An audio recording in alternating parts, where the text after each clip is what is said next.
율현그룹의 총수 권지혁의 세계는 완벽하게 통제된 질서 그 자체였다. 그의 펜트하우스 사무실은 서울의 스카이라인을 발 아래에 두고 있었으며 차가운 유리와 강철로 이루어진 제국의 정점에서 그는 모든 것을 군림했다. 그의 말 한마디에 거대한 자본이 움직였고 그의 눈짓 하나에 시장의 판도가 뒤바뀌었다. 사람들은 그를 얼음 폭군이라 불렀다. 감정 없는 결단력과 무자비한 추진력은 그에게 경외와 두려움을 동시에 안겨주었다. 오늘 아침도 예외는 아니었다. 그는 수화기 너머로 담담하지만 단호한 목소리로 지시를 내렸다. 매각 절차 진행시켜. 반대 의견은 무시해. 내 결정에 이의를 제기하는 자는 율현에 있을 자격이 없어. 그의 목소리에는 일말의 망설임도 동정심도 없었다. 그것은 오직 효율과 결과만을 추구하는 기계의 언어와도 같았다. 통화를 마친 그는 잠시 창밖으로 시선을 돌렸다. 거대한 도시가 그의 발밑에서 분주하게 움직이고 있었지만 그의 짙은 눈동자에는 아무런 감흥도 비치지 않았다. 늦은 밤 그는 도시의 불빛을 뒤로하고 집으로 돌아왔다. 그의 펜트하우스는 사무실의 연장선상에 있는 공간이었다. 최고급 대리석과 세련된 가구들로 채워져 있었지만 사람의 온기는 전혀 느껴지지 않는 마치 잘 꾸며진 거대한 박물관 같았다. 정막이 그를 맞이했다. 아내인 한서연이 집에 있다는 것을 알았지만 그녀의 존재감은 이 넓은 공간의 공허함을 채우기에는 턱없이 부족했다. 그에게 결혼이란 수많은 사업 계약 중 하나에 불과했다. 가문의 결합, 전략적 파트너십, 그 이상도 이하도 아니었다. 한서연은 집 안쪽에 마련된 그녀만의 작업실에 있었다. 그녀는 섬세한 손길로 물레 위에 흙을 빚고 있었다. 흙먼지가 뽀얗게 내려앉은 작업실은 이 차가운 집에서 유일하게 따뜻한 온기를 품은 곳이었다. 그녀의 움직임은 우아했고 도자기에 집중하는 그녀의 옆모습은 한 폭의 그림처럼 아름다웠다. 하지만 그 아름다움 속에는 깊은 슬픔과 체념이 깃들어 있었다. 그녀는 이 화려한 세장 속에 갇힌 새였다. 권지혁의 아내라는 이름표를 단 값비싼 장식품, 저녁 식사 시간은 언제나처럼 침묵 속에서 진행되었다. 최고급 식기가 부딪히는 소리만이 유일한 소음이었다. 권지혁은 식사를 하면서도 태블릿 PC에서 눈을 떼지 않았다. 수많은 보고서와 데이터가 그의 망막을 스쳐 지나갔다. 서연은 조심스럽게 입을 열었다. 다음 달에 제 개인전이 열려요. 작은 규모지만 오랫동안 준비해왔어요. 그녀의 목소리는 희미하게 떨리고 있었다. 그것은 단순한 정보 전달이 아닌 작은 관심이라도 구하는 간절한 호소였다. 지혁은 태블릿에서 눈을 떼지 않은 채 건성으로 대답했다. 그래, 필요한 게 있으면 비서실에 말해. 지원은 얼마든지 해줄 테니. 그의 대답은 서연의 마음에 비수처럼 꽂혔다. 그녀가 원한 것은 돈이나 지원이 아니었다. 그저 따뜻한 눈길, 다정한 격려 한마디였을 뿐이다. 그녀는 더 이상 아무 말도 하지 않았다. 음식의 맛이 느껴지지 않았다. 차갑게 식어버린 것은 음식이 아니라 그녀의 마음이었다. 식사가 끝나고 지혁은 곧바로 서재로 향했다. 남겨진 서연은 텅 빈 식탁을 한참 동안 바라보았다. 이 집의 모든 것이 그랬다. 최고급으로 채워져 있었지만 속은 텅 비어 있었다. 그녀의 결혼 생활처럼 수많은 밤을 이 거대한 공허함 속에서 홀로 눈물 흘렸다. 더 이상은 견딜 수 없었다. 체념이 분노로 그리고 마침내 결심으로 바뀌는 순간이었다. 그녀는 조용히 자리에서 일어나 자신의 방으로 향했다. 다음 날 아침 권지혁은 평소와 똑같은 시간에 일어났다. 그의 하루는 분 단위로 계획되어 있었고 어긋나는 법이 없었다.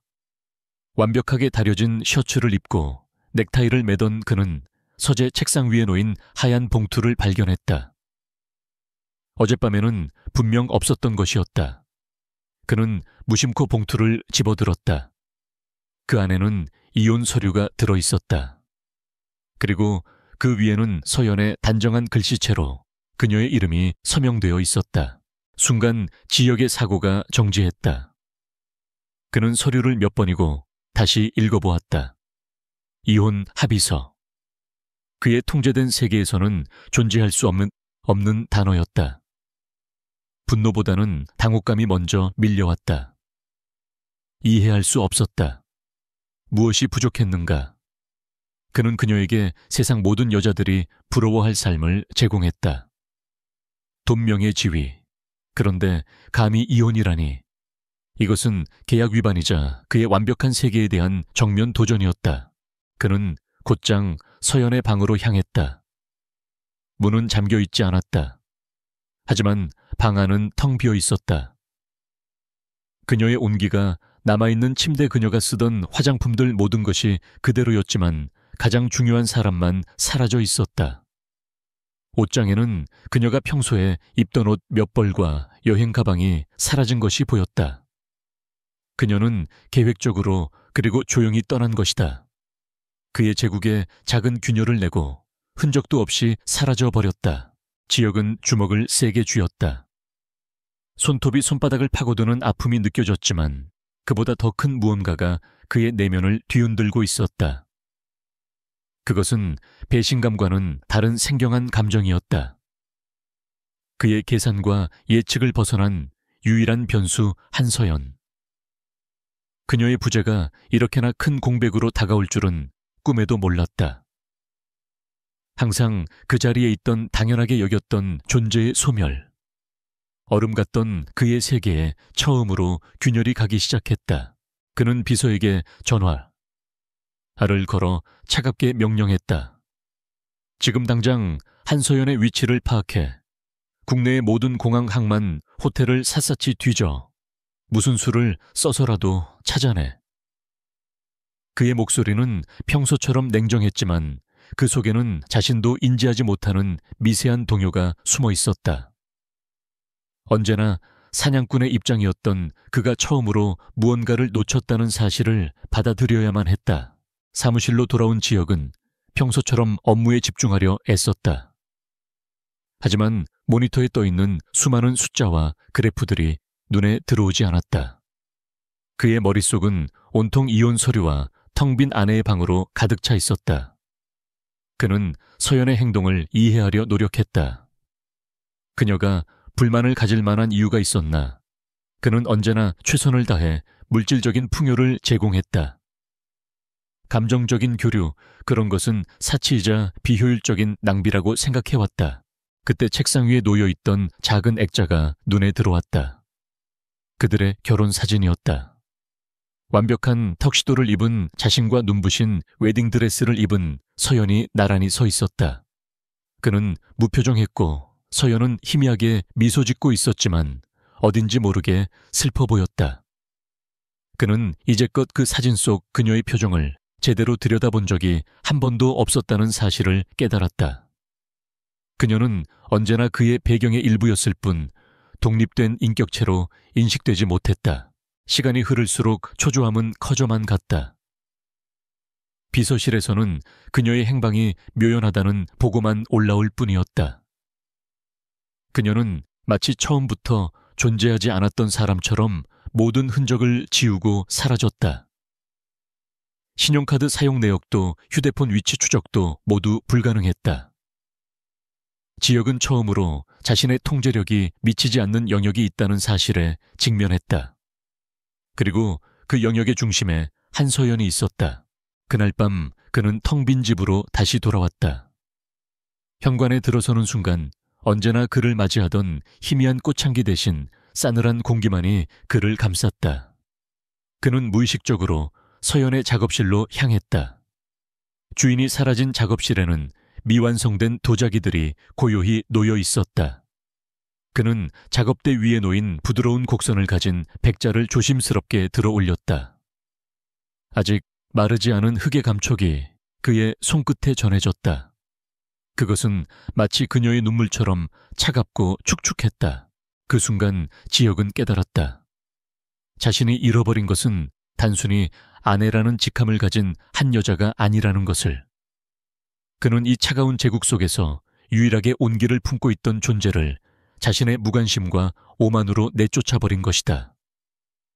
그의 완벽한 세계는 무너져 내리기 시작했다.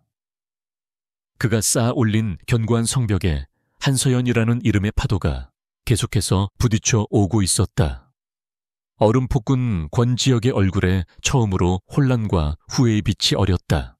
권지혁의 첫 번째 반응은 분노와 통제력 상실에 대한 참을 수 없는 모욕감이었다. 그는 즉시 자신의 제국을 움직였다.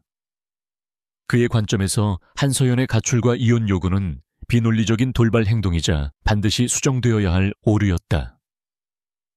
그는 자신의 방식대로 이 문제를 해결하기로 했다. 힘과 돈, 그리고 압박. 그것이 그가 아는 유일한 문제 해결 방식이었다. 그는 법무팀에 연락해 이혼 서류의 효력을 정지시킬 모든 법적 수단을 강구하라고 지시했다. 그건 일방적인 통보일 뿐 합의된 바 없어. 무효화시켜. 동시에 재무팀에는 한서연 명의의 모든 신용카드와 계좌를 정지시키라는 명령을 내렸다. 돈줄이 막히면 그녀가 버틸 수 있는 시간은 얼마 되지 않을 것이라 판단했다. 그는 그녀가 곧 현실의 벽에 부딪혀 스스로 돌아오게 될 것이라 확신했다. 율현그룹의 시스템은 그의 명령에 따라 일사불란하게 움직였다. 최고의 변호사들이 법적 대응을 준비했고 보안팀은 수색 범위를 전국적으로 확대했다. 은행에서는 그의 지시 한마디에 즉각적으로 금융거래를 차단했다. 모든 것이 그의 뜻대로 완벽하게 통제되는 듯 보였다. 권지혁은 24시간 안에 이 소동이 끝날 것이라 예상했다. 그는 초조하게 그녀의 연락을 기다렸다. 항복과 애원이 담긴 목소리를 듣게 될 것이라 믿어 의심치 않았다. 하지만 그의 예상은 처참하게 빗나갔다. 하루가 지나고 이틀이 지나도 그녀에게서는 아무런 연락이 없었다. 대신 그에게 돌아온 것은 실패를 알리는 보고서들 뿐이었다. 법무팀장은 난처한 목소리로 보고했다. 사모님께서는 이미 오래전부터 독립적인 법률 대리인을 선임해 이혼을 준비해 오신 것 같습니다. 저희의 접근을 모두 막고 있으며 법적으로도 흠잡을 데가 없습니다. 없습니다. 재무팀의 보고는 더욱 충격적이었다. 사모님 명의의 개인 자산은 저희가 동결시킨 계좌와는 별도로 관리되고 있었습니다. 결혼 전부터 보유하고 있던 재산과 그동안 작품 활동으로 벌어들인 수입으로 상당한 자산을 확보하고 계십니다. 그녀는 그의 돈에 단 한 번도 의존한 적이 없었다. 그녀는 그의 그늘 아래서 조용히 그러나 단단하게 자신만의 뿌리를 내리고 있었던 것이다.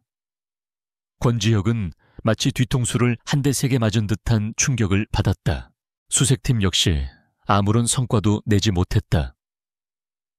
그녀는 CCTV를 피하는 방법, 대중교통을 이용해 흔적을 남기지 않는 방법 등 마치 전문적인 훈련이라도 받은 사람처럼 움직였다. 그녀를 돕는 조력자가 있는 것이 분명했지만 그 배후를 찾아내는 것조차 불가능했다. 권지혁은 깨달았다. 시장을 예측하고 경쟁사의 허를 찌르는 그의 전략적 사고가 아내 한 사람의 마음을 얻고 그녀의 행동을 예측하는 데에는 아무런 소용이 없다는 것을. 초기의 분노는 서서히 잦아들었고 그 자리에는 낯선 감정이 차오르기 시작했다. 그것은 깊고 어두운 공허함이었다. 거대한 펜트하우스는 이제 텅 빈 동굴처럼 느껴졌다. 퇴근 후 집에 돌아올 때마다 그를 맞이하는 것은 숨막히는 적막뿐이었다. 그는 난생 처음으로 집에 돌아오는 것이 두려워졌다. 그는 자신도 모르게 그녀의 흔적을 찾아 집안을 배회하기 시작했다.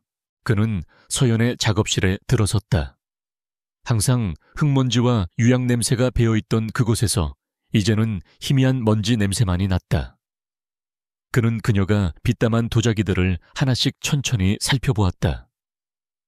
그는 도예에 대해 아무것도 몰랐지만 그 형태와 질감 속에서 그녀의 고뇌와 슬픔을 어렴풋이 느낄 수 있었다. 한쪽 구석에는 그녀가 읽던 책이 놓여 있었다.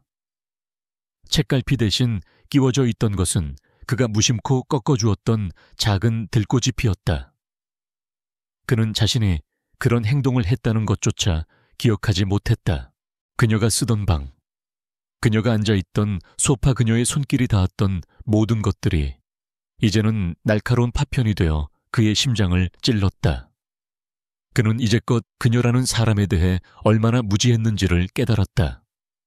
그녀가 좋아하는 색이 무엇인지, 어떤 음악을 즐겨 듣는지, 무엇 때문에 웃고 무엇 때문에 우는지 그는 아무것도 알지 못했다. 그녀는 지난 몇 년간 그의 옆에 있었지만 그는 단 한 번도 그녀를 제대로 바라보지 않았다. 그녀의 부재는 단순한 빈자리가 아니었다. 그것은 그의 완벽하게 짜인 일상의 균열을 내는 강력한 존재감을 가지고 있었다. 아침에 일어나면 당연히 보이던 그녀의 모습이 보이지 않았고 밤늦게 퇴근했을 때 그를 위해 남겨두었던 따뜻한 차도 없었다. 그는 업무에 몰두하며 이 공허함을 잊으려 했다. 밤을 새워 일하고 더 많은 계약을 성사시켰다. 하지만 사무실에 불을 끄고 홀로 남으면 어김없이 그 적막과 공허함이 그를 덮쳐왔다. 어느 날 밤 그는 서재에서 늦게까지 일을 하다가 잠시 휴식을 취하기 위해 거실로 나왔다. 전면 유리창 너머로 서울의 야경이 화려하게 펼쳐져 있었다. 과거에는 그 야경을 보며 정복자의 희열을 느끼곤 했다. 하지만 지금 그의 눈에 비친 도시의 불빛은 그저 차갑고 무의미한 점들의 나열일 뿐이었다. 그는 수많은 불빛 속에서 자신이 섬처럼 홀로 고립되어 있다는 것을 느꼈다. 그는 무언가에 이끌린 듯 와인셀러로 향했다. 그곳에는 서연이 아끼던 와인들이 진열되어 있었다. 그녀는 가끔 와인을 마시며 그에게 와인에 얽힌 이야기를 들려주곤 했지만 그는 언제나 건성으로 듣거나 업무 이야기로 화제를 돌려버렸다. 그는 서연이 가장 좋아했던 와인을 한 병 꺼내 잔에 따랐다. 짙은 루비색 액체가 잔을 채우고 깊은 향이 퍼져나갔다. 그는 와인 한 모금을 마셨다. 씁쓸하면서도 깊은 과일 향이 입안에 맴돌았다. 이 와인을 마실 때 그녀는 어떤 표정을 지었을까? 무슨 생각을 했을까? 그는 이제 와서야 그런 것들이 궁금해졌다. 하지만 대답을 해줄 사람은 이제 그의 곁에 없었다. 그의 손에 들린 와인잔이 공허하게 느껴졌다. 그는 와인을 마시는 것이 아니라 그녀의 부재를, 자신의 실패를 삼키고 있었다. 권지혁은 처음으로 자신의 세계가 완벽하지 않다는 것을 인정해야만 했다. 그가 쌓아 올린 부와 명예 권력이라는 성벽은 한 사람의 마음을 얻는 데에는 아무런 소용이 없었다. 그는 모든 것을 가졌지만 가장 중요한 것을 놓쳤다. 그는 서연이 남기고 간 빈자리가 단순한 물리적 공간이 아니라 그의 삶과 영혼에 뚫린 거대한 구멍이라는 것을 깨닫기 시작했다.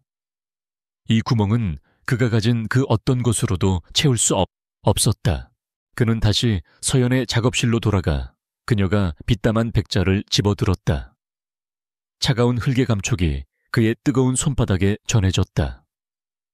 그는 이것을 완성시키고 싶어 했던 그녀의 마음을, 그리고 그것을 끝내 완성하지 못하고 떠나야만 했던 그녀의 절망을 어렴풋이 상상해 보았다. 그는 자신이 그녀에게서 빼앗은 것이 단순한 미소가 아니라 그녀의 꿈과 삶 그 자체였을지도 모른다는 끔찍한 자각에 휩싸였다. 얼음 폭군의 철옹성 같던 마음에 후회라는 이름의 파도가 거세게 몰아치기 시작했다. 며칠간의 깊은 혼란과 공허함 끝에 권지혁은 한 가지 결론에 도달했다. 강압과 통제라는 기존의 방식은 완전히 실패했다. 그는 전략을 수정해야만 했다. 하지만 평생을 감정이 배제된 효율성의 세계에서 살아온 그에게 새로운 전략을 세우는 것은 미지의 영역을 탐험하는 것과 같았다. 그는 결국 자신이 가장 잘하는 방식을 꺼내 들었다. 그는 서연을 되찾는 것을 하나의 프로젝트로 규정했다. 한서연 회수 프로젝트. 목표는 명확했고 이제 실행 계획을 세울 차례였다. 그는 비서에게 지시하여 여성들이 일반적으로 무엇을 원하는지에 대한 방대한 데이터를 수집하게 했다. 보고서는 수십 페이지에 달했고 그 내용은 주로 값비싼 선물, 화려한 이벤트, 그리고 로맨틱한 제스처에 관한 것이었다. 지역은 데이터를 분석한 후 첫 번째 실행 계획을 세웠다. 물량 공세. 그는 서연이 좋아하던 그렇게 기억하고 있던 흰색 프리지아 꽃을 트럭 몇 대 분량으로 주문했다. 그리고 세계적인 보석 디자이너가 만든 단 하나뿐인 다이아몬드 목걸이를 공수했다. 서연은 서울 외곽의 한적한 곳에 작은 도예 공방을 얻어 조용히 지내고 있었다. 마침내 찾은 평화 속에서 흙을 빚으며 상처를 치유하던 어느 날 그녀의 공방 앞으로 거대한 트럭들이 줄지어 멈춰 섰다. 곧이어 수많은 사람들이 내려 끝없이 펼쳐진 흰색 프리지아 꽃다발을 공방 앞마당에 내려놓기 시작했다. 잠시 후 고급 벨벳 케이스에 담긴 다이아몬드 목걸이가 배달되었다. 그것은 사랑의 고백이 아니라 권력과 부의 과시처럼 느껴졌다. 그녀의 마음은 차갑게 식어버렸다. 그는 여전히 변하지 않았다. 그는 그녀의 마음을 이해하려 하기보다 자신의 돈으로 그녀를 사려고 하고 있었다. 이 화려한 선물들은 그녀에게 감동이 아닌 모욕감을 안겨주었다. 그녀는 모든 선물을 정중하지만 단호하게 돌려보냈다. 그리고는 짧은 메모를 동봉했다. 이런 건 필요 없어요. 제발 그만둬 주세요. 당신의 방식은 언제나 틀렸어요. 선물이 모두 반송되어 돌아오자 지역은 당혹감에 휩싸였다. 그의 계산으로는 분명 성공했어야 할 작전이었다. 데이터가 틀렸단 말인가. 그는 두 번째 계획으로 넘어갔다. 직접적인 만남. 그는 비서팀을 통해 서연의 동선을 파악했다. 그녀가 가끔 친구와 함께 들르는 작은 이탈리안 레스토랑이 있다는 정보를 입수했다. 그는 즉시 그 레스토랑 전체를 통째로 빌렸다. 그리고는 그녀가 나타나기만을 기다렸다. 약속 시간에 맞춰 레스토랑에 도착한 서연은 당황했다. 평소라면 손님들로 붐볐을 레스토랑이 텅 비어 있었고 그 중앙에 권지혁이 홀로 앉아 있었다. 그의 의도는 뻔했다. 또다시 자신만의 방식으로 판을 짜고 그녀를 그 안으로 끌어들이려는 속셈이었다. 그녀는 돌아서려 했지만 지역의 간절한 눈빛에 발걸음을 멈추었다. 어쩌면 정말로 그에게 변화가 생긴 것일지도 모른다는 아주 작은 희망 때문이었다. 자리에 앉자 어색한 침묵이 흘렀다. 먼저 입을 연 것은 지역이었다. 돌아와. 뭘 원하든 다 들어주겠어. 더 큰 작업실 아니면 당신 이름으로 된 갤러리 원하는 조건을 말해. 그의 목소리는 진심이었지만 그 내용은 여전히 비즈니스 협상과 같았다. 그는 문제를 해결하기 위해 조건을 제시하고 있었지만 문제의 본질이 무엇인지는 전혀 파악하지 못하고 있었다. 서연은 깊은 실망감에 휩싸였다. 그녀는 슬픈 미소를 지으며 그를 바라보았다.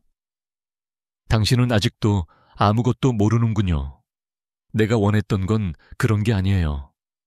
난 당신의 돈이나 권력이 필요했던 게 아니라고요. 그녀의 목소리가 희미하게 떨렸다. 내가 원했던 건 아주 사소한 것들이었어요.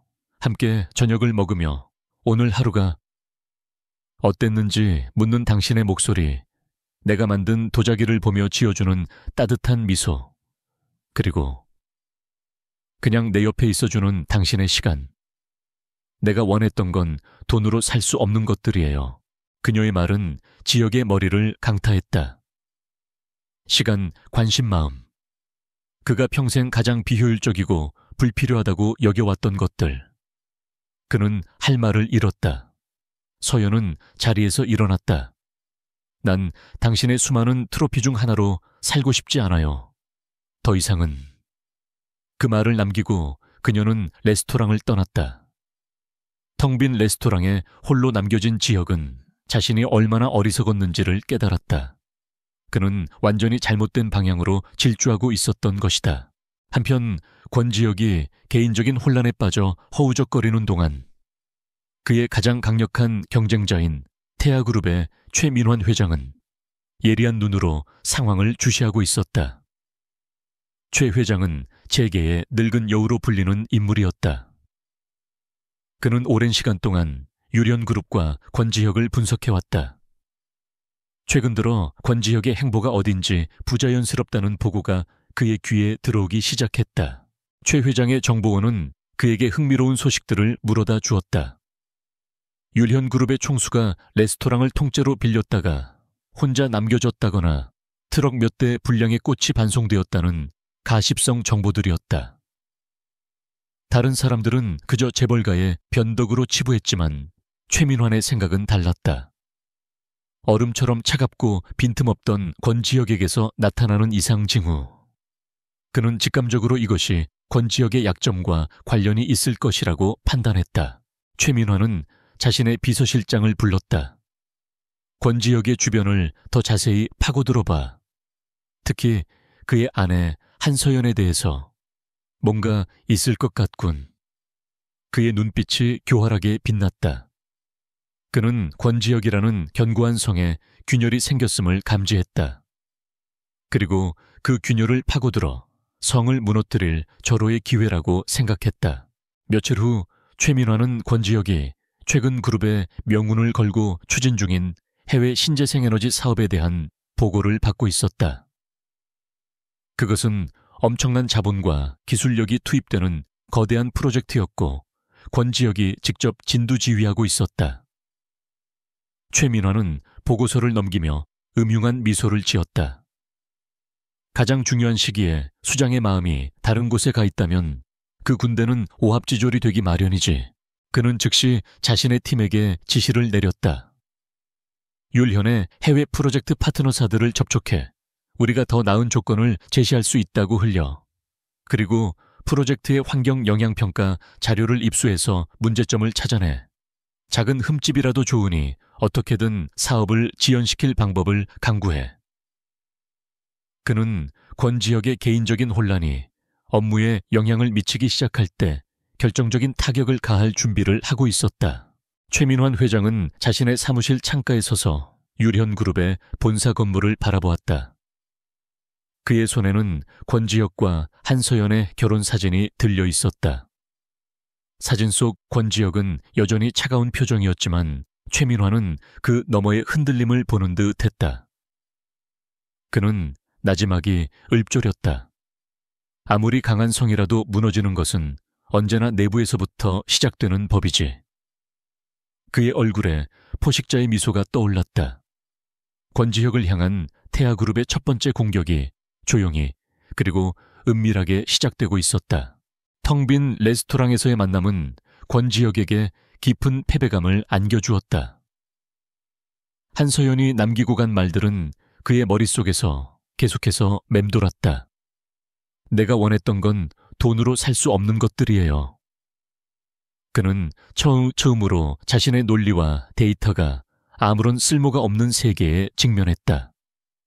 사업에서 겪었던 그 어떤 실패보다 더 쓰라린 무력감이 그의 온몸을 휘감았다. 그는 자신이 무엇을 놓쳤는지, 어디서부터 잘못되었는지 전혀 알 수 없었다. 알 수 없었다. 그가 개인적인 혼란 속에서 방향을 잃고 있을 때 그의 제국에는 외부로부터의 공격이 시작되고 있었다. 비서실장이 긴급 보고서를 들고 그의 사무실로 뛰어들어왔다. 회장님, 해외 신재생에너지 프로젝트에 문제가 발생했습니다. 보고서의 내용은 심각했다. 핵심 파트너사 중 하나인 유럽의 에코너지가 갑작스럽게 계약 재검토를 요구해왔다는 것이었다. 그들이 내세운 이유는 모호한 환경 문제였지만 이미 수차례의 실사를 통과한 사안이었다. 권지혁의 눈빛이 차갑게 변했다.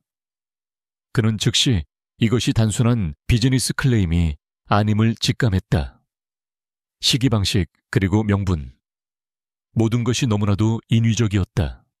이것은 명백한 사보타주였다. 그의 머릿속에 즉시 한 사람의 얼굴이 떠올랐다. 태아그룹의 최민환, 권지혁의 개인적인 혼란을 틈타 공격을 시작한 것이 분명했다. 그의 개인적인 위기가 그룹 전체의 위기로 번지는 순간이었다. 얼음 폭군의 가면이 다시 그의 얼굴을 덮었다. 그는 즉시 관련 부서 임원들을 소집하여 비상대책 회의를 열었다. 회의실의 공기는 얼어붙을 듯 차가웠다. 권지혁은 평소의 냉철함을 되찾고 상황을 하나하나 분석하며 지시를 내렸다.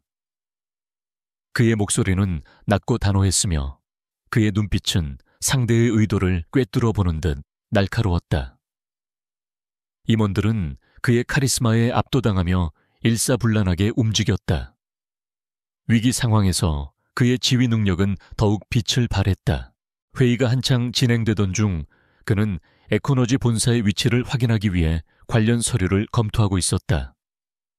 서류의 한 귀퉁이에 적힌 작은 지명이 그의 시선을 사로잡았다. 클라인부르크. 그곳은 전통적인 도자기 공예로 유명한 작고 아름다운 마을이었다. 그 이름을 보는 순간 지혁의 머릿속에서 오랫동안 잊고 있던 기억의 파편이 되살아났다. 그의 심장이 예고 없이 쿵 하고 내려앉았다. 장면은 몇 년 전으로 거슬러 올라갔다. 그는 중요한 계약을 위해 독일에 출장을 갔었고 서연이 그와 동행했었다. 그가 숨막히는 회의를 이어가는 동안 서연은 혼자서 그 작은 도의 마을 클라인부르크를 여행했다. 저녁이 되어 호텔로 돌아온 그녀의 얼굴은 상기되어 있었고 눈은 아이처럼 반짝이고 있었다. 그녀는 작은 상자 하나를 조심스럽게 그에게 내밀었다. 상자 안에는 투박하지만 정감이 가는 모양의 작은 도자기 새 한 마리가 들어있었다. 여기서 평생 도자기만 만드신 장인 할아버지를 만났어요. 정말 멋진 분이셨어요. 저도 언젠가 저런 곳에서 흙을 만지며 살고 싶다는 생각을 했어요. 그녀의 목소리에는 순수한 열망과 흥분이 담겨 있었다. 하지만 당시 그는 중요한 화상통화를 하던 중이었다. 그는 건성으로 고개를 한번 끄덕여 보였을 뿐 그녀의 이야기나 그 작은 도자기 새에는 아무런 관심을 주지 않았다. 그는 그녀의 눈에서 빛이 사라지던 그 순간을 똑똑히 기억해냈다. 회장님 다음 지시를. 한 임원의 목소리가 그를 현실로 되돌려 놓았다. 권지혁은 순간 숨을 쉬는 것조차 잊었다. 과거의 기억은 날카로운 칼이 되어 그의 심장을 찔렀다. 서연이 말했던 사소한 것들. 그것은 추상적인 개념이 아니었다. 바로 이 기억 속에 있었다. 자신의 꿈에 대해 설레며 이야기하던 아내의 목소리, 함께 기뻐해 주길 바랐던 그 간절한 눈빛, 그리고 그것을 무참히 짓밟아버린 자신의 냉담함. 그는 처음으로 진정한 의미의 후회라는 감정을 느꼈다. 그것은 사업적 실수를 했을 때의 아쉬움과는 차원이 다른 가슴을 저미는 듯한 고통이었다. 자신의 무관심이 단순한 소홀함이 아니라 그녀의 영혼에 상처를 입히는 폭력이었음을 깨달았다. 그의 경고하던 얼음 갑옷에 선명한 균열이 생겨나는 순간이었다. 그는 자신이 그녀를 얼마나 외롭게 만들었는지를 비로소 알게 되었다. 그날 이후 권지혁은 두 개의 전장에서 동시에 싸워야 했다. 낮에는 그는 유련그룹의 총수로서 최민환의 공격을 막아내기 위해 전력을 다했다. 그는 상대의 의도를 역이용하는 대담한 방역 전략을 세웠다. 그의 지시는 여전히 냉철하고 정확했으며 부하 직원들은 그의 천재적인 위기관리 능력에 감탄했다. 그는 여전히 모두가 두려워하는 얼음 폭군이었다. 하지만 밤이 되어 홀로 남겨졌을 때 그는 무너져 내렸다. 그의 머릿속은 온통 서연에 대한 생각과 후회로 가득 찼다. 그는 보고서의 숫자들 위로 실망하던 그녀의 얼굴을 보았고 계약서의 문장들 너머로 그 작은 도자기 새를 떠올렸다. 그의 프로페셔널한 전투는 이제 그의 개인적인 참회와 뒤섞여 버렸다. 그는 제국을 지키기 위해 싸우면서 동시에 자신이 무엇을 잃었는지를 고통스럽게 깨닫고 있었다. 늦은 밤 그의 사무실은 여전히 불이 켜져 있었다. 그가 세운 방역 계획의 첫 단계는 성공적으로 실행되었고 급한 불은 일단 끈 상태였다. 임원들은 경외심 가득한 눈으로 그를 바라보며 사무실을 나섰다. 하지만 모두가 사라지자마자 그의 단단했던 어깨는 힘없이 무너져 내렸다. 그는 의자에 깊숙이 몸을 묻었다. 그를 짓누르는 것은 업무의 피로가 아니었다. 그것은 뒤늦게 밀려온 죄책감의 무게였다. 그는 자리에서 일어나 창가로 다가갔다. 화려한 도시의 야경이 눈에 들어오지 않았다. 그의 눈에는 오직 클라인부르크의 작은 공방과 그곳에서 행복하게 웃고 있었을 한 여자의 모습만이 어른거렸다. 그리고 그 옆에는 그녀의 행복을 무심하게 외면했던 자신의 과거가 유령처럼 서 있었다. 그룹의 위기는 역설적이게도 그에게 개인적인 위기의 본질을 들여다볼 수 있는 기회를 제공하고 있었다. 그는 처음으로 진심으로 그녀를 되찾고 싶다는 생각을 했다. 돈이나 의무감 때문이 아니라 자신의 어리석음을 용서받고 싶었기 때문이었다. 권지혁의 삶은 이제 두 개의 전장으로 나뉘었다. 낮 동안 그는 유련그룹의 사령탑에서 최민환의 교활한 공격에 맞서 싸우는 냉혹한 지휘관이었다. 태아그룹은 유련의 해외 프로젝트를 방해하기 위해 로비스트를 동원하고 부정적인 여론을 조성하며 파트너사들을 흔드는 등 전방위적인 압박을 가해왔다. 권지혁은 한치의 물러섬도 없이 모든 공격을 막아내고 역습을 감행했다. 그의 두뇌는 컴퓨터처럼 빠르게 돌아갔고 그의 결정은 칼날처럼 날카로웠다. 회의실에서 그는 여전히 공포의 대상이었다. 태아가 언론을 이용한다면 우리는 진실로 맞서 싸울 겁니다. 프로젝트의 친환경 기술과 사회적 기여도를 부각시키는 홍보 전략을 수립하세요. 그리고 에코너지 내부의 분열을 파고들어서 우리의 편을 만들어야 합니다. 그의 지휘 아래 율현그룹은 거대한 전투함처럼 일사불란하게 움직였다. 아무도 그의 내면에서 또 다른 전쟁이 벌어지고 있다는 사실을 눈치채지 못했다. 하지만 해가 지고 도시의 불빛이 켜지면 그는 지휘관의 갑옷을 벗고 길 잃은 한 남자로 돌아왔다. 밤이 되면 그의 사무실은 또 다른 전쟁을 위한 작전실이 되었다. 그는 더 이상 서연을 강제로 데려오기 위해 그녀를 추적하지 않았다. 대신 그는 그녀를 이해하기 위한 탐색을 시작했다. 그는 그녀가 좋아했던 작가들의 책을 읽고 그녀가 즐겨 찾던 작은 갤러리들의 홈페이지를 방문했다. 그는 도예의 역사와 기술에 관한 전문 서적들을 탐독하며 그녀가 빚어낸 곡선들의 의미를 이해하려 애썼다. 그것은 그가 평생 해왔던 방식, 즉 데이터 수집과 분석을 통한 접근법이었지만 대상은 전혀 달랐다. 그는 차가운 숫자가 아닌 한 사람의 따뜻한 영혼을 분석하고 있었다. 그러던 중 그는 우연히 몇 년 전의 낡은 예술 잡지 기사에서 한서연의 이름을 발견했다.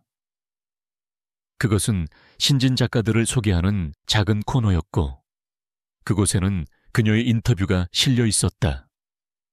그녀는 자신의 꿈에 대해 이야기하고 있었다. 저는 제 작품이 차가운 갤러리 안에 갇혀 있기보다는 사람들의 삶 속에 스며들어 작은 위로가 되었으면 좋겠어요. 특히 아픈 아이들을 위한 공간에 희망을 주는 따뜻한 흙의 이야기를 전하고 싶어요. 기사에는 그녀가 신축 예정인 어린이병원 공공미술 프로젝트에 제출했다가 자금 부족 문제로 무산된 벽화, 디자인 시안이 함께 실려 있었다. 그는 그 시안을 보는 순간 숨을 멈췄다. 그것은 그가 본 그 어떤 예술 작품보다 아름답고 따뜻했다. 그리고 그녀는 이 꿈에 대해 자신에게 단 한마디도 하지 않았다. 아마도 말해봤자 이해받지 못할 것이라 생각했을 것이다. 그 순간 권지혁은 자신이 무엇을 해야 할지 깨달았다. 그는 또다시 돈으로 그녀의 꿈을 사주는 실수를 반복하고 싶지 않았다. 그것은 그녀의 자존심에 상처를 주는 일이며 또 다른 형태의 지배일 뿐이었다. 그는 그녀에게 기회를 주어야 했다. 그녀 자신의 힘으로 당당하게 꿈을 이룰 수 있는 무대를 만들어 주어야 했다. 그는 즉시 자신의 개인 변호사를 불러 은밀한 지시를 내렸다. 며칠 후 푸른 새싹 아트재단이라는 이름의 신생재단이 설립되었다. 재단은 익명의 독지가가 기부한 자금으로 운영되며 신진작가 후원을 목적으로 한다고 발표했다. 그리고 재단의 첫 번째 공식 사업으로 바로 그 어린이 병원의 로비 벽화를 제작할 작가를 공모한다고 밝혔다. 공모전의 주제는 희망과 치유였고 심사 기준은 독창성과 대중 친화성이었다. 모든 것은 합법적이고 공정해 보였지만 그 기준들은 오직 한 사람, 한서연의 작품 세계를 겨냥하고 있었다. 한편 서연은 자신의 작은 공방에서 흙을 빚으며 점차 마음의 안정을 찾아가고 있었다. 그러던 어느 날 대학 동기였던 친구에게서 전화가 걸려왔다. 서연아, 너 이 공모전 소식 들었어. 새로 생긴 재단인데 어린이 병원 벽화 프로젝트래. 주제를 보니까 딱 내 작품 스타일인 것 같아서. 한번 지원해보지 그래. 친구의 말에 서연은 처음에는 망설였다. 다시 세상 밖으로 나가는 것이 두려웠고 특히 익명의 독지가라는 말이 어딘지 모르게 마음에 걸렸다. 하지만 그녀는 공모전의 세부 내용을 살펴보고 마음이 움직였다. 그것은 그녀가 오랫동안 가슴속에 품어왔던 꿈 그 자체였다. 그녀는 며칠 밤낮으로 고민한 끝에 자신의 모든 열정을 쏟아부어 보기로 결심했다. 그녀는 밤을 새워가며 새로운 디자인을 구상했다. 아이들의 눈높이에서 흙이라는 가장 따뜻한 재료를 통해 희망의 메시지를 전하고 싶었다. 그녀의 손끝에서 작은 새싹들이 돋아나고 동물들이 함께 노래하며 따스한 햇살이 비치는 동화 같은 세계가 탄생했다. 몇 주 후 서연은 한 통의 이메일을 받았다. 푸른 새싹 아트재단에서 보낸 것이었다. 그녀의 심장이 세차게 뛰기 시작했다. 떨리는 손으로 이메일을 열어본 순간 그녀는 자신의 눈을 의심했다. 한서연 작가님의 희망의 숲이 최종 당선작으로 선정되었음을 알려드립니다. 그녀는 자리에서 벌떡 일어났다. 기쁨과 환희가 온몸을 감쌌다. 자신의 힘으로 오롯이 자신의 재능만으로 꿈을 이루게 된 것이다. 그녀는 눈물을 흘렸다. 그것은 슬픔의 눈물이 아닌 순수한 기쁨의 눈물이었다. 하지만 그 기쁨의 순간 그녀의 마음 한구석에서 작은 의문이 싹텄다. 너무나도 완벽한 타이밍. 마치 자신을 위해 만들어진 것 같은 공모전. 그녀는 애써 고개를 저었다. 아닐 거야. 우연일 뿐이야. 그 사람은 이런 섬세한 방식으로 다른 사람을 배려할 수 있는 사람이 아니야. 그녀는 그렇게 생각하려 애썼지만 한번 피어난 의심의 씨앗은 쉽게 사라지지 않았다. 그녀는 떠난 후 처음으로 분노나 슬픔이 아닌 복잡 미묘한 감정으로 권지혁을 떠올렸다. 같은 시각 권지혁은 자신의 사무실에서 재단으로부터 온 최종 결과 보고서를 읽고 있었다. 최종 당선자 한서연. 그는 아무런 표정 변화 없이 담담하게 보고서를 덮었다. 그는 모니터의 어린이 병원의 조감도를 띄웠다. 이제 곧 저 차가운 벽이 그녀가 만든 따뜻한 희망의 숲으로 채워질 것이다. 그의 얼굴에는 승자의 미소가 없었다. 대신 그 자리에는 그가 이제껏 단 한 번도 느껴보지 못했던 조용하고 따뜻한 충만감이 자리 잡고 있었다. 그는 정복자가 아닌 이름 없는 후원자로서 작은 전투에서 승리했다. 그리고 그 승리는 그 어떤 거대한 사업 계약보다도 그의 마음을 가득 채워주었다. 한서연이 자신의 힘으로 꿈을 이뤄냈을 때 권지혁이 느꼈던 조용한 충만감은 그의 내면에 깊은 파문을 일으켰다. 그것은 사업적 성공이나 정복의 쾌감과는 전혀 다른 종류의 감정이었다. 그는 왜 자신이 이런 감정을 이제껏 느껴보지 못했는지, 왜 그토록 감정을 불필요한 것으로 여기며 살아왔는지에 대한 근원적인 질문에 부딪혔다. 서연을 이해하기 위해서는 먼저 자기 자신이라는 가장 어두운 시면을 들여다봐야 한다는 것을 깨달았다. 그는 수년 동안 발길을 끊었던 곳, 그의 유년 시절이 묻혀있는 오래된 고택으로 향했다. 그곳은 어린 시절 부모님을 여인 후 엄격하고 냉정한 할아버지 밑에서 자랐던 기억이 서린 공간이었다. 웅장한 기와와 정교한 목조 구조를 자랑하는 아름다운 한옥이었지만 그에게는 어떠한 따뜻한 추억도 없는 차가운 감옥과도 같은 곳이었다. 그는 과거의 유령들을 마주할 준비를 하며 굳게 닫힌 대문을 열고 들어섰다. 세월의 먼지가 쌓인 집안은 그가 떠났을 때와 마찬가지로 고요하고 서늘했다. 그는 익숙하지만 낯선 복도를 천천히 걸었다. 그의 발걸음 소리가 집 전체에 울려 퍼지며 잠들어 있던 과거를 깨우는 듯했다. 그는 할아버지의 서재 앞에 멈춰 섰다. 문을 열자 묵직한 책 냄새와 함께 어린 시절의 기억이 쏟아져 나왔다. 그의 눈앞에 엄격한 표정의 할아버지가 선명하게 떠올랐다. 그 서재에서 어린 지역은 경영학과 전략에 관한 어려운 책들을 읽어야만 했다. 할아버지는 그에게 늘 이렇게 말했다. 눈물은 나약함의 증거일 뿐이다. 감정은 판단을 흐리게 하는 가장 위험한 적이지. 너를 지켜줄 것은 오직 힘과 완벽한 통제력뿐이다. 사랑, 슬픔, 기쁨과 같은 감정들은 그가 경계하고 억눌러야 할 대상으로 교육받았다. 그는 감정을 표현하는 법 대신 감정을 숨기고 이성으로 모든 것을 판단하는 법을 먼저 배웠다. 그는 할아버지와 함께했던 식사 시간을 떠올렸다. 넓은 대청마루에서의 식사는 언제나 침묵 속에서 이루어졌다. 개인적인 감정이나 일상에 대한 대화는 존재하지 않았다. 오직 사업과 가문의 의무에 대한 이야기만이 오고 갈 뿐이었다. 그는 자신이 서연과 함께했던 저녁 식사가 할아버지와의 식사와 얼마나 닮아 있었는지를 깨닫고 섬뜩함을 느꼈다. 그는 무의식적으로 자신이 겪었던 불행을 서연에게 그대로 되물림하고 있었던 것이다. 집안을 둘러보던 그는 오랫동안 사용되지 않은 작은 다락방을 발견했다. 호기심에 이끌려 삐걱거리는 계단을 올라간 그는 그곳에서 먼지 쌓인 낡은 오동나무 상자를 발견했다. 상자 안에는 그가 거의 기억하지 못하는 어머니의 유품들이 들어있었다. 낡은 일기장 빗바랜 사진 몇 장, 그리고 곱게 접힌 편지 한 통.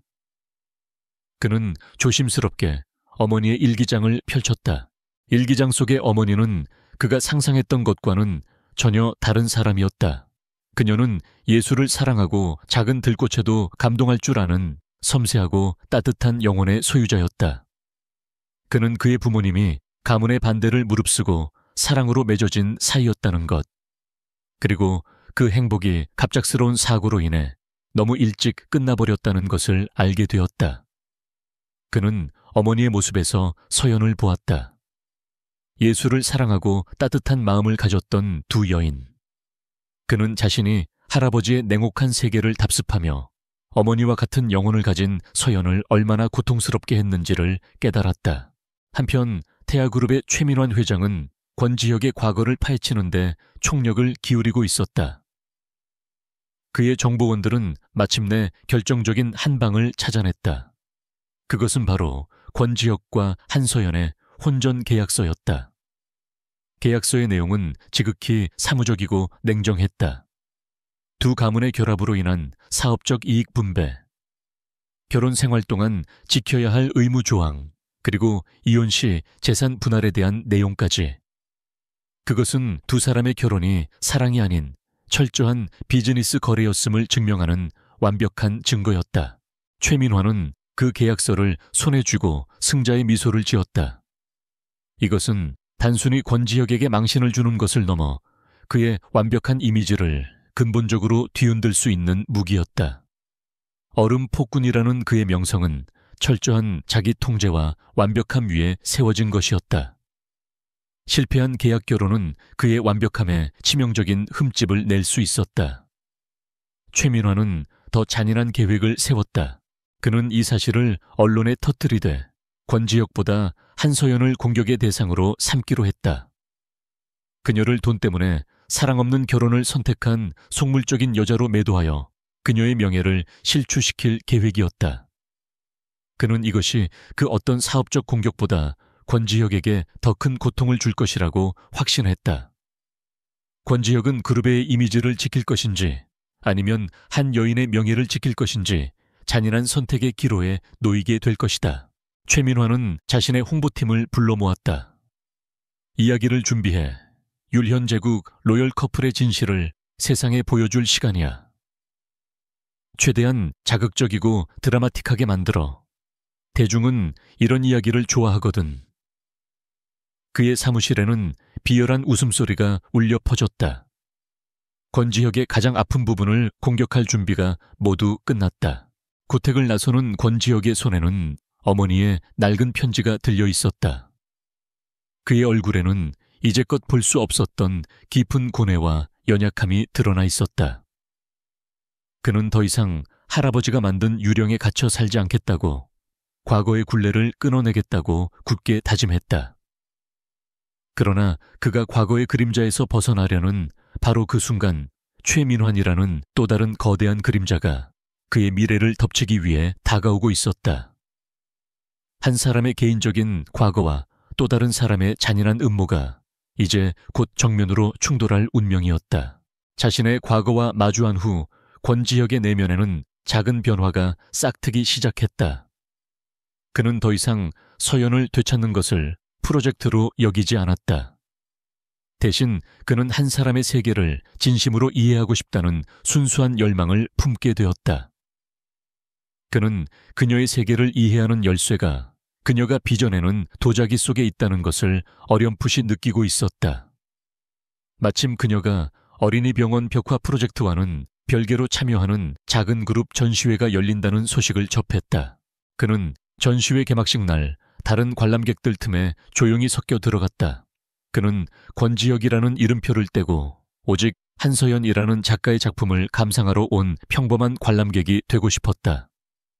갤러리 한쪽 벽면에 그녀의 작품들이 전시되어 있었다. 다랑아리 찻잔, 작은 오브제들. 그녀의 작품들은 화려하지 않았지만 보면 볼수록 마음이 편안해지는 따뜻한 힘을 가지고 있었다. 그는 작품들 앞에 한참 동안 서서 그녀가 어떤 마음으로 흙을 빚었을지를 상상해보았다. 그는 작품 설명에 적힌 제목들을 하나하나 천천히 읽어 내려갔다. 기다림, 고요한 오후의 햇살, 상처 입은 새를 위한 노래. 제목들은 마치 그녀가 쓴 한 편의 시와 같았다. 그는 이제껏 그녀의 작품들을 그저 값비싼 장식품 정도로만 여겼던 자신의 무지함이 부끄러워졌다. 그녀의 도자기는 그녀의 영혼 그 자체였다. 그녀의 외로움과 슬픔, 그리고 작은 희망들이 그 안에 고스란히 담겨 있었다. 그때 누군가 그의 옆에 다가와 섰다. 서연이었다. 그녀는 친구들과 이야기를 나누다가 우연히 그를 발견한 것이었다. 그녀의 눈은 놀라움으로 커졌다. 당신이 여긴 어쩐 일로? 그녀의 목소리에는 경계심이 묻어났다. 그는 또 무슨 꿍꿍이로 이곳에 나타난 것일까? 그는 그녀를 바라보며 억지 미소나 변명을 늘어놓는 대신 조용히 그녀의 작품 중 하나를 가리켰다. 이 작품, 상처 입은 새를 위한 노래. 왜 이런 제목을 붙였는지 물어봐도 될까요?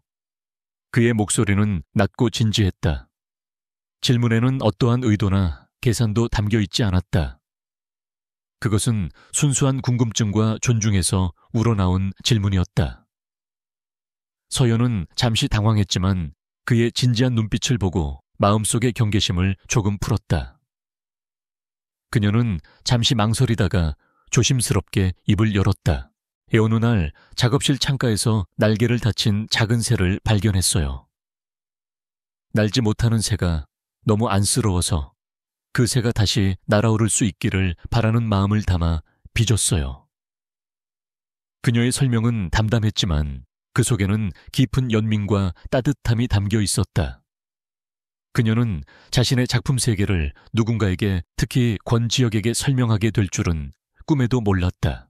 권지혁은 고개를 끄덕였다. 그는 그 작은 새가 바로 서연 자신이었음을 깨달았다. 자신의 차가운 세상 속에서 날개가 꺾인 채 갇혀있던 새. 그는 가슴이 아려왔다. 정말 아름답네요. 당신의 작품들이 이렇게 많은 이야기를 담고 있는 줄 몰랐어요. 미안합니다. 그의 사과는 단순한 의례적인 말이 아니었다. 그것은 그녀의 세계를 존중하지 못했던 과거에 대한 진심 어린 참회였다. 그 순간 두 사람 사이를 감돌던 어색하고 차가운 공기가 조금은 부드러워졌다. 서연은 그의 변화를 느낄 수 있었다. 그는 더 이상 오만한 지배자가 아니었다. 그는 서툴지만 진심으로 다가오려고 노력하는 한 남자처럼 보였다. 처음으로 두 사람은 비즈니스 파트너나 쇼윈도 부부가 아닌 한 명의 작가와 한 명의 감상자로서 마주섰다. 이것은 그들의 관계에 있어 아주 작지만 매우 의미 있는 진전이었다. 전시회가 끝나고 며칠 후 서연은 어린이병원 벽화 설치 작업을 시작했다. 현장은 분주하고 활기찼다. 그녀는 아이들의 눈높이에 맞춰 흙으로 구운 동물과 나무 조각들을 하나하나 벽에 붙여나갔다. 아이들은 신기한 듯 그녀의 작업 과정을 구경했고, 그녀는 아이들에게 다정한 미소를 지으며 작품에 대해 설명해 주었다. 그녀의 얼굴에는 진정한 행복과 보람이 가득했다. 권지혁은 멀리서 그 모습을 지켜보고 있었다. 그는 자신의 존재가 그녀의 행복한 순간에 방해가 되고 싶지 않아서 차마 가까이 다가가지 못했다. 그는 그녀가 아이들과 함께 웃는 모습을 보며 자신이 그녀에게서 빼앗았던 것이 무엇이었는지를 다시 한번 통감했다. 바로 저 순수한 웃음이었다. 그는 조용히 발걸음을 돌렸다. 지금은 그녀의 시간을 방해하지 않는 것이 자신이 그녀에게 해줄 수 있는 최선의 배려라고 생각했다. 하지만 그가 막 현장을 떠나려던 순간 최민환이 계획한 잔인한 폭풍의 첫 번째 조짐이 나타났다. 한 무리의 기자들이 갑자기 현장으로 들이닥쳤다. 그들은 마치 약속이라도 한 듯 서연에게 달려들어 마이크와 카메라를 들이댔다. 한서연 씨 유련그룹 권지혁 회장과의 결혼이 사실은 계약 결혼이었다는 소문이 있는데 사실입니까? 이번 프로젝트도 유련그룹의 후원으로 진행되는 것이라는 의혹에 대해 한 말씀 해주시죠. 기자들의 날카로운 질문들이 비수처럼 서연에게 쏟아졌다. 그녀는 순식간에 벌어진 상황에 아무런 대답도 하지 못하고 굳어버렸다. 아이들은 놀라서 울음을 터뜨렸고 평화롭던 작업 현장은 순식간에 아수라장으로 변했다. 그녀의 순수한 꿈이 더러운 스캔들의 한복판으로 끌려 들어오는 순간이었다. 멀리서 이 모든 것을 지켜보던 권지혁의 눈빛이 싸늘하게 얼어붙었다. 분노가 그의 머리끝까지 치밀어 올랐다. 최민환, 감히 그의 가장 소중한 것을 건드렸다. 그는 서연을 보호해야 했다. 그는 즉시 자신의 경호팀에게 연락하여 기자들을 막으라고 지시했다. 그리고 그는 굳게 닫혀있던 자신의 마음의 문을 열고 처음으로 서연을 향해 달려가기 시작했다. 이제 그는 더 이상 멀리서 지켜보는 방관자가 될 수 없었다. 그는 그녀를 지키기 위해 기꺼이 폭풍의 눈으로 뛰어들 준비가 되어 있었다. 권지혁은 기자들 무리를 뚫고 한서연에게로 향했다. 그의 움직임은 마치 성난 표범과 같았다. 그의 등장에 소란스럽던 기자들도 순간 주춤했다. 그의 눈빛은 금방이라도 모든 것을 집어삼킬 듯한 차가운 분노로 이글거리고 있었다. 그는 아무 말 없이 자신의 재킷을 벗어 충격으로 떨고 있는 서연의 어깨를 감싸주었다. 그의 행동에는 망설임이 없었다. 그것은 본능적인 보호의 몸짓이었다. 괜찮아. 그가 나지막이 속삭였다. 그의 목소리는 낮고 단단했지만 그 속에는 그녀를 안심시키려는 따뜻함이 담겨 있었다. 그는 그녀의 팔을 붙잡고 뒤이어 도착한 경호원들이 만들어낸 길을 따라 기자들의 포위망을 빠져나왔다. 수많은 카메라 플래시가 두 사람을 향해 터졌지만 그는 아랑곳하지 않고 오직 서연을 자신의 차에 안전하게 태우는 것에만 집중했다. 차문이 닫히고 두 사람은 미디어의 광란을 뒤로한 채 현장을 떠났다. 하지만 그것은 폭풍의 시작에 불과했다. 그들이 사라진 후 인터넷은 그야말로 폭발했다. 최민환이 흘린 혼전 계약서의 일부가 공개되면서 두 사람의 결혼이 사랑 없는 비즈니스 거래였다는 사실이 기정사실화되었다. 기사들은 악의적인 헤드라인으로 도배되었다. 율현그룹 권지혁 회장 충격적인 계약 결혼의 진실. 신데렐라의 두 얼굴 예술가 한서연의 야망. 언론은 서연을 돈과 명예를 위해 영혼을 판 속물로 매도했다. 그녀가 진행하던 어린이 병원 벽화 프로젝트마저 지루함을 달래기 위해 남편의 돈으로 벌이는 재벌 사모님의 사치스러운 취미 활동으로 폄하되었다.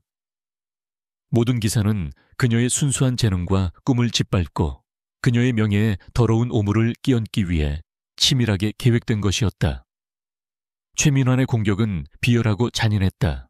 이 스캔들은 즉각적으로 율현그룹을 강타했다. 그룹의 주가는 폭락하기 시작했고 이사회는 발칵 뒤집혔다. 권지혁의 리더십에 대한 신뢰가 흔들리면서 태아그룹의 공격으로 위태롭던 해외 프로젝트는 더욱 큰 위기에 봉착했다. 파트너사들은 총수의 개인적인 스캔들을 문제 삼으며 계약 조건의 재협상을 요구해왔다. 완벽한 통제력의 상징이었던 얼음 폭군의 이미지는 산산조각 났다. 그는 이제 자신의 가정조차 제대로 관리하지 못하는 무능한 남편으로 조롱당하고 있었다. 펜트하우스로 돌아온 두 사람 사이에는 무거운 침묵이 흘렀다. 서연은 소파에 앉아 창백한 얼굴로 허공을 응시하고 있었다. 그녀는 계약 결혼 사실이 드러난 것보다 자신의 진심과 꿈이 사람들의 가십거리로 전락하고 더럽혀졌다는 사실에 더 큰 상처를 받았다. 그녀의 눈에서 조용히 눈물이 흘러내렸다. 권지혁은 그 모습을 보며 심장이 갈기갈기 찢어지는 듯한 고통을 느꼈다. 그의 분노는 최민환을 향해 들끓었다. 그는 서연의 옆에 조용히 다가가 앉았다. 서연은 그가 자신을 원망하고 비난할 것이라 생각했다. 하지만 그는 예상과는 다른 말을 꺼냈다. 미안해, 내가 당신을 지켜주지 못했어. 이런 위험에 노출시킨 건 전부 내 잘못이야. 그의 목소리에는 깊은 자책감이 묻어 있었다. 그는 그녀를 탓하지 않았다. 오히려 이 모든 상황이 자신의 무심함과 오만함이 불러온 결과라고 생각했다. 서연은 놀라움에 고개를 들어 그를 바라보았다. 그의 눈에는 분노와 함께 진심 어린 미안함이 담겨 있었다. 다음 날 권지혁은 긴급 이사회를 소집했다. 이사들과 그룹의 고문 변호사들은 한 목소리로 그에게 해결책을 제시했다. 그것은 위기관리의 정석과도 같은 방법이었다. 즉시 공식 성명을 내고 모든 의혹을 부인할 것, 언론사의 강력한 법적 대응을 경고할 것, 그리고 폭풍이 잠잠해질 때까지 한서연과 거리를 둘 것. 그것은 율현그룹의 피해를 최소화하기 위한 가장 이성적이고 합리적인 선택이었다. 그의 할아버지가 살아있었다면, 그리고 과거의 권지혁이었다면 망설임 없이 선택했을 길이었다. 권지혁의 내면에서 격렬한 싸움이 벌어졌다. 한쪽에서는 할아버지가 평생을 바쳐 이룩한 제국을 지켜야 한다는 의무감이, 다른 한쪽에서는 한 여인의 부서진 마음과 명예를 지켜주고 싶다는 새로운 감정이 충돌했다. 그는 어머니의 편지를, 사랑 없이 자라온 자신의 유년 시절을, 그리고 병원에서 아이들과 함께 웃던 서연의 행복한 얼굴을 떠올렸다. 만약 그가 그룹을 지키기 위해 그녀의 마음과 명예를 희생시킨다면 그의 모든 성공은 무슨 의미가 있단 말인가? 그것이야말로 가장 완벽한 실패가 될 것이다. 회의실의 공기는 무겁게 가라앉아 있었다. 모든 이사들이 그의 결정을 숨죽여 기다리고 있었다. 권지혁은 길고 긴 침묵 끝에 천천히 입을 열었다. 그의 눈빛은 그들이 이제껏 보았던 그 어느 때보다 차갑고 단단했다. 여러분들의 충고는 잘 들었습니다. 그룹을 걱정하는 마음도 충분히 이해합니다. 그는 잠시 말을 멈추고 회의실에 앉아있는 모든 사람들을 한 명 한 명 똑바로 쳐다보았다. 하지만 나는 여러분들의 방식에 동의할 수 없습니다. 그의 선언에 회의실은 찬물을 끼얹은 듯 조용해졌다. 이 문제는 내가 처리합니다. 내 방식으로. 그는 그 말을 마치고 자리에서 일어났다.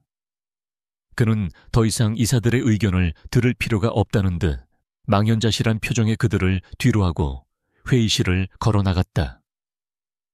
그는 그녀를 희생시키지 않을 것이다. 그는 그녀를 위해 전쟁을 시작할 것이다. 그리고 그 전쟁은 아무도 예측하지 못하는 그만의 방식으로 치러질 것이다. 폭풍의 한가운데서 권지혁은 마침내 자신이 지켜야 할 가장 소중한 것이 무엇인지를 선택했다. 이사회 회의실을 나온 권지혁의 첫 번째 지시는 모두의 예상을 벗어나는 것이었다. 그는 법무팀의 소송을 준비시키거나 홍보팀의 변명 가득한 보도자료를 작성하게 하는 대신 프라임타임 생방송 기자회견을 잡으라고 지시했다. 그의 결정에 유련그룹 전체가 술렁였다. 스스로 호랑이 굴에 걸어 들어가겠다는 것과 다름없는 무모한 행동이었다. 최민환 회장 역시 그의 이런 움직임을 보고받고 그가 무슨 꼼수를 부리려는 것인지 예의주시하고 있었다. 기자회견이 열리기 몇 시간 전 권지혁은 펜트하우스를 찾았다. 서연은 여전히 창백한 얼굴로 소파에 앉아 있었다. 그는 그녀의 맞은편에 조용히 앉았다. 그는 자신의 계획에 대해 구체적으로 설명하지 않았다. 허락을 구하는 것처럼 보이고 싶지 않았기 때문이다. 그는 그저 그녀의 눈을 깊이 바라보며 말했다. 딱 한 번만 나를 믿어줘. 그의 목소리에는 이제껏 없었던 간절함이 묻어 있었다. 그는 부엌으로 가 서툰 솜씨로 그녀를 위해 따뜻한 캐모마일 차를 끓여왔다. 그의 크고 투박한 손으로 조심스럽게 찻잔을 건네는 모습은 낯설었지만 그 안에는 서투른 진심이 담겨 있었다. 서연은 그의 눈에서 이전과는 다른 어떤 흔들림 없는 결의를 보았다. 그녀는 자신도 모르게 고개를 끄덕였다. 폭풍의 한가운데서 그녀는 처음으로 그에게 자신의 마음을 맡겨보기로 결심했다. 기자회견장은 수백 명의 기자들로 발 디딜 틈이 없었다. 모두의 시선이 단상 위로 집중된 가운데 권지혁이 홀로 무대 위로 걸어 나왔다. 그는 미리 준비된 원고도 변호사도 대동하지 않았다. 그의 모습은 침착했지만 그가 뿜어내는 기운은 장내의 모든 소음을 잠재울 만큼 압도적이었다. 수많은 카메라 플래시가 터졌지만 그는 눈 하나 깜빡하지 않고 정면을 응시했다. 그는 마이크 앞에 서서 입을 열었다. 먼저 이 자리에 참석해 주신 기자 여러분께 감사드립니다. 그의 목소리는 낮고 차분했다. 최근 저와 제 아내에 대해 불거진 논란에 대해 제 입장을 직접 말씀드리고자 이 자리에 섰습니다. 장내에 팽팽한 긴장감이 흘렀다. 언론에 보도된 대로 저희의 결혼이 계약으로 시작되었다는 것은 모두 사실입니다. 그의 폭탄 선언에 기자회견장은 순식간에 아수라장으로 변했다. 기자들은 믿을 수 없다는 듯 서로를 쳐다보며 앞다투어 질문을 쏟아내려 했다. 하지만 권지혁은 손을 들어 그들을 제지했다. 그리고는 더욱 힘있는 목소리로 말을 이었다. 그것은 전적으로 저의 오만함과 어리석음에서 비롯된 제 인생 최대의 실수였습니다. 그는 자신의 실패를 인정했다. 그는 한 여자의 진심을 알아보지 못하고 결혼마저 사업의 연장선으로 여겼던 자신의 과거를 대중 앞에서 고백했다. 그는 자신의 냉담함과 무관심이 아내에게 얼마나 깊은 상처를 주었는지 담담하지만 진심 어린 목소리로 이야기했다. 얼음 폭군의 갑옷이 대중 앞에서 산산이 부서져 내리는 순간이었다. 그는 모든 비난의 화살을 자기 자신에게로 돌린 후 화제를 서연에게로 옮겼다. 그의 목소리에는 깊은 존경과 애정이 담겨 있었다. 제 아내 한서연 작가는 돈 때문에 결혼을 선택한 사람이 아닙니다. 오히려 그녀의 진심을 받을 자격이 없었던 것은 바로 저였습니다. 그는 그녀의 예술적 재능과 열정, 그리고 아이들을 사랑하는 그녀의 따뜻한 마음에 대해 이야기했다. 그는 어린이 병원 벽화 프로젝트가 그녀의 오랜 꿈이었음을, 그리고 자신이 익명의 재단을 세웠던 것은 그녀의 꿈을 돈으로 사주려던 것이 아니라 자신의 무지로 인해 억눌려왔던 한 위대한 예술가에게 공정한 기회를 돌려주고 싶었던 최소한의 속죄였음을 밝혔다. 그리고 마침내 그는 누구도 예상치 못했던 마지막 카드를 꺼내들었다. 저는 오늘부로 유련그룹 회장직에서 잠시 물러나겠습니다. 제 개인적인 문제로 그룹에 누를 끼친 것에 대해 책임지고 제 삶을 돌아보는 성찰의 시간을 갖겠습니다. 이사회와의 상의도 거치지 않은 독단적인 결정이었다. 재계 전체가 충격에 빠졌다. 하지만 그의 폭탄 선언은 여기서 그치지 않았다. 또한 제 개인 재산의 상당 부분을 사회에 환원하여 한서연 아트 재단을 설립하겠습니다. 그는 스크린의 재단 설립 계획서를 띄웠다. 이 재단은 제 아내가 독립적으로 운영할 것이며 그녀와 같이 재능은 있지만 기회를 얻지 못하는 젊은 예술가들을 후원하는 데 사용될 것입니다. 이것은 제가 그녀에게 주는 돈이 아닙니다. 제가 그녀에게서 빼앗았던 빛을, 그리고 그녀와 같은 다른 예술가들에게 돌려주는 것입니다. 권지혁의 마지막 한 수는 모든 판을 뒤엎어버렸다. 서연을 향했던 속물이라는 비난은 순식간에 재능 있는 예술가이자 미래의 예술 후원자라는 찬사로 바뀌었다. 권지혁을 향했던 무능한 남편이라는 조롱은 자신의 과오를 인정하고 희생을 통해 속죄하려는 진정한 남자라는 동정론으로 바뀌었다. 대중은 단순한 재벌가의 스캔들이 아닌 한 남자의 극적인 참회와 사랑 이야기에 감동하기 시작했다. 최민환이 던졌던 가장 강력한 무기였던 계약 결혼은 이제 권지혁의 구원을 위한 상징이 되어버렸다. 그의 모든 계략이 물거품이 되는 순간이었다. 같은 시각 서연은 자신의 공방에서 작은 TV 화면을 통해 그의 기자회견을 보고 있었다. 그녀의 뺨 위로 뜨거운 눈물이 쉴 새 없이 흘러내렸다. 그것은 더 이상 슬픔이나 절망의 눈물이 아니었다. 그녀의 마음을 꽁꽁 얼어붙게 했던 얼음벽이 그의 진심 어린 고백과 희생 앞에서 완전히 녹아내리고 있었다. 그녀는 TV 화면 속에서 얼음 폭군이 아닌 자신이 그토록 바라왔던 한 남자를 보고 있었다.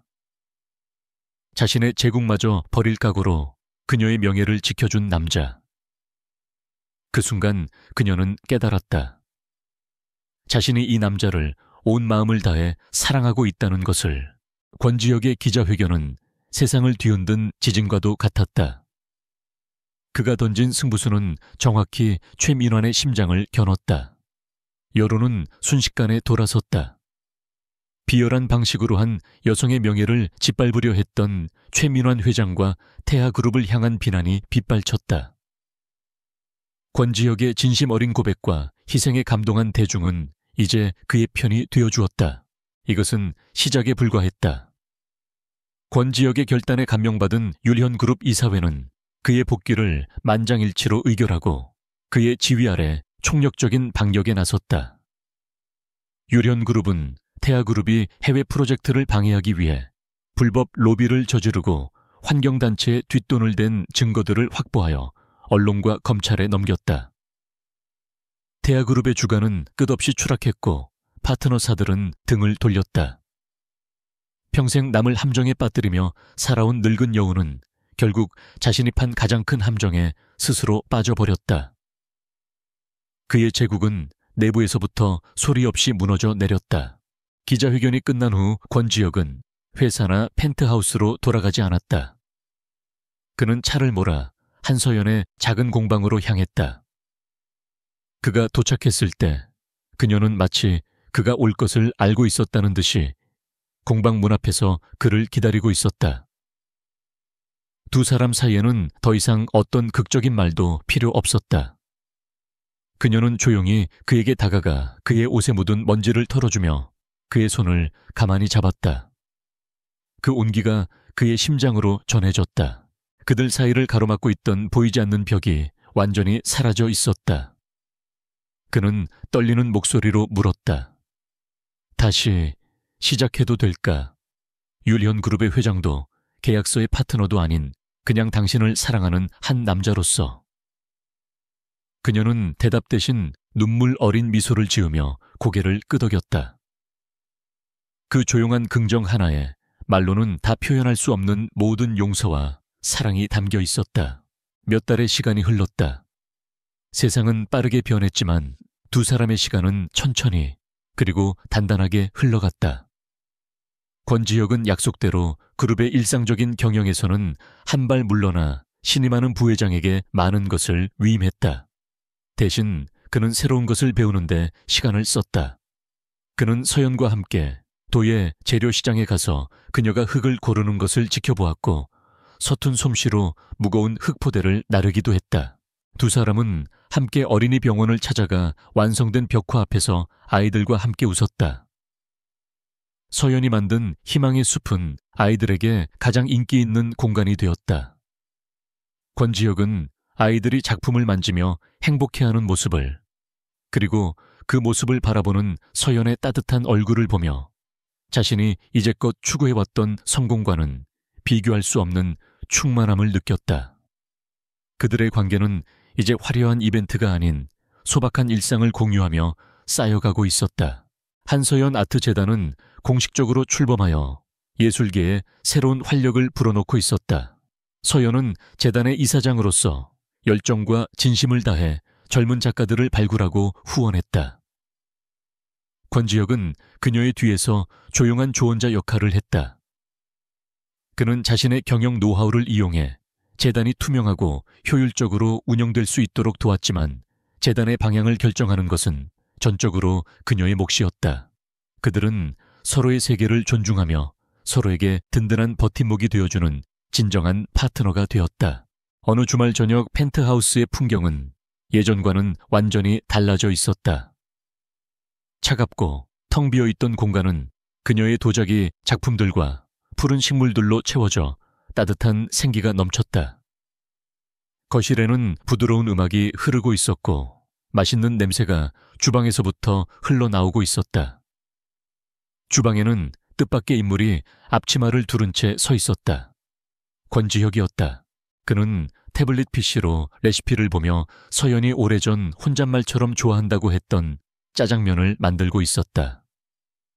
그의 서툰 칼질에 양파는 제멋대로 잘렸고 춘장을 볶다가 얼굴에 검은 점이 찍히기도 했다. 엉망진창이었지만 그의 얼굴에는 난생 처음 느껴보는 즐거움과 행복의 미소가 가득했다. 그는 더 이상 세상을 지배하는 폭군이 아니었다. 그는 사랑하는 아내를 위해 기꺼이 서툰 요리사가 된 한 남자일 뿐이었다. 그때 서연이 조용히 그의 뒤로 다가와 허리를 감싸 안으며 그의 등에 머리를 기댔다.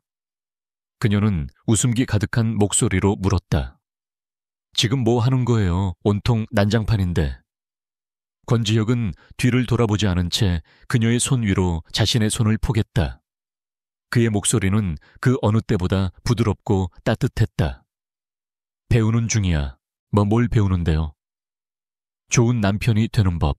그 순간 창밖으로 펼쳐진 서울의 야경은 더 이상 그의 발 아래 놓인 정복의 대상이 아니었다. 그것은 이제 두 사람이 함께 살아갈 세상의 아름다운 배경일 뿐이었다. 권지혁은 마침내 깨달았다. 자신의 진정한 제국은 차가운 유리와 강철로 만들어진 빌딩 꼭대기가 아니라 사랑하는 사람의 온기가 느껴지는 이 작은 주방에 있다는 것을. 얼음의 시대는 끝났다. 그리고 그 자리에는 따뜻하고 영원한 봄이 시작되고 있었다.